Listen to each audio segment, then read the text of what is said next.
This is More to Say with Randy Naughton. Interesting conversations with interesting people. We welcome you into another edition of More to Say with Randy Naughton.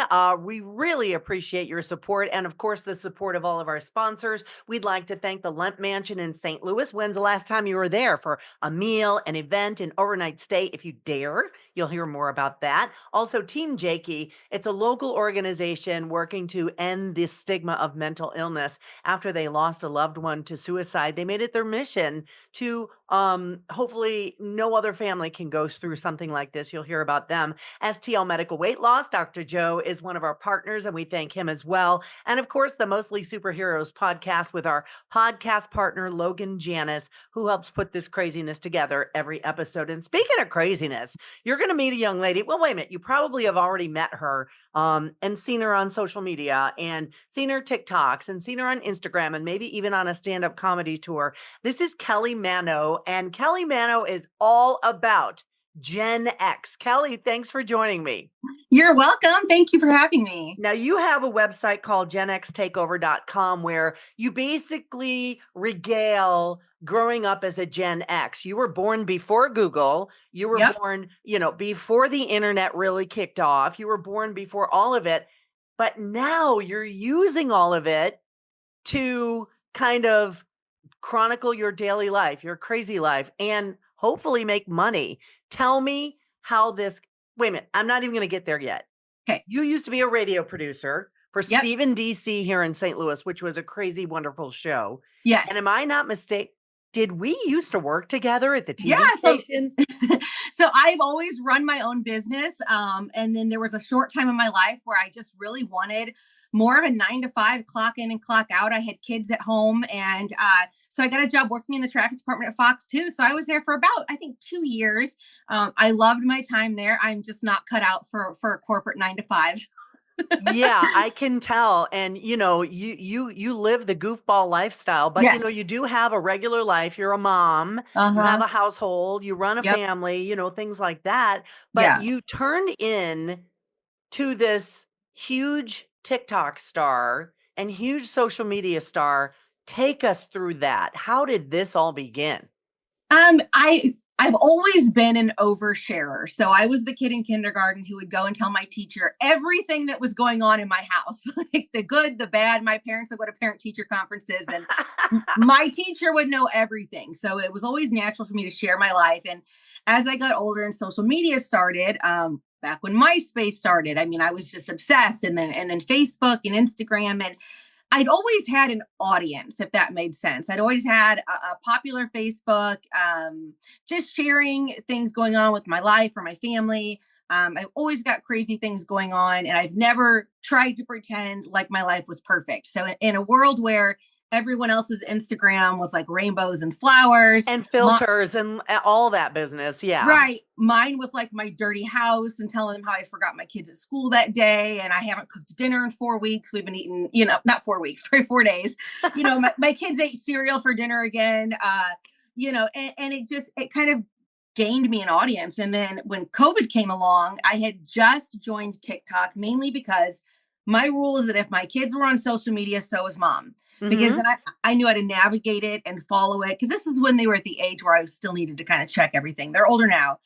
And then COVID hit, and I was bored to death, and the rest of the world was too. Yeah. And I started making funny TikToks about what COVID was like, and running through the aisles of Walmart trying to find toilet paper, and just kind of trying to find a humor side of like a really scary time.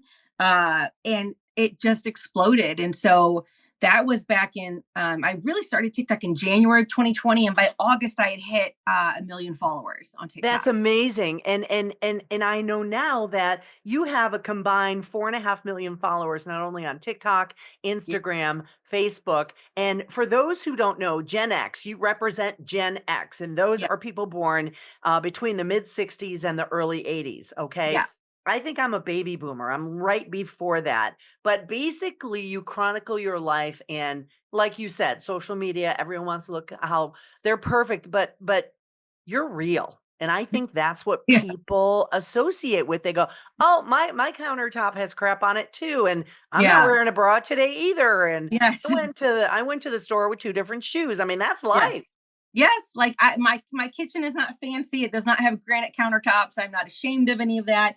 I've just always shared my life as it was, and not really knowing it like gained this huge audience with it. And here I sit now, a couple of years later, doing this full time with 4.5 million followers and growing. And it blows my mind. I don't get my own hype. I don't like. I don't understand the fascination with it, but I welcome it with open arms, and it's been Heck a blessing. yeah. And So, your humbleness, I think, is a part of it too, where people go, you know what? She's real and she's messy and she doesn't care about it. no, She doesn't care what you think. I'm sure you've had your haters because let's be honest, it's the internet and there are trolls. What yes. are some of the worst things you might have heard? Oh, people say terrible things all the time. Yeah. It might be about like my parenting, or they're just mean. They'll attack like the way you look or something. I always say if you're going to be on the internet, if you're going to put yourself out there, you have to have skin of concrete, and Yeah. that is honest to God truth. Because what a stranger thinks of me on the internet does not move my give a crap meter like even like this much. Like Yeah. I just don't care.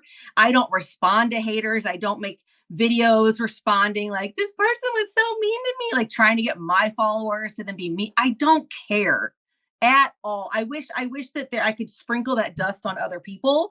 But I don't care. So yeah, there's plenty of haters. They make me laugh. When I do read the comments, it's pretty funny, but they Well, can say what they want. that was a philosophy I adopted when I sat literally on TV every day for multitudes of hours.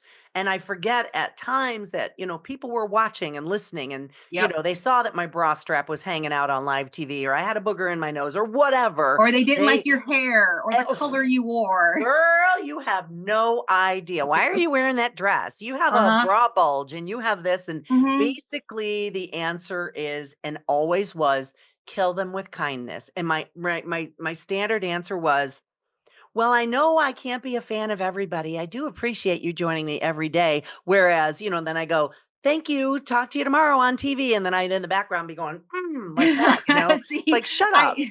I don't think I've ever killed anyone with kindness. So I use a little bit different of a strategy. Sometimes if I do reply to somebody who's like a hater or being mean to me, I never do it in public because that's what they want. It's like they leave a nasty comment and then they sit and wait all day. Right, Like, is right. she gonna respond? Like, what is she going to do? And then if I do feel the need to respond, if I've got like a really good comeback, I'll go straight to their DMs and I'll be like, hey, Yeah, not nice yeah. words. Well, that's the thing. It's like people become very courageous behind a keyboard and anonymity. And it's like, you know what? If that's how you want to live your life, Right. knock yourself out, And the whatever. thing, and I hate the mentality of because here's the thing. I'm really good at standing up for myself. So if Yeah, I can someone's going to tell. be, if someone is Yeah. going to come at me out of nowhere and force me to then stand up for myself, and I'm mean to you, and I always say, can we say the ASS word on here? Yes.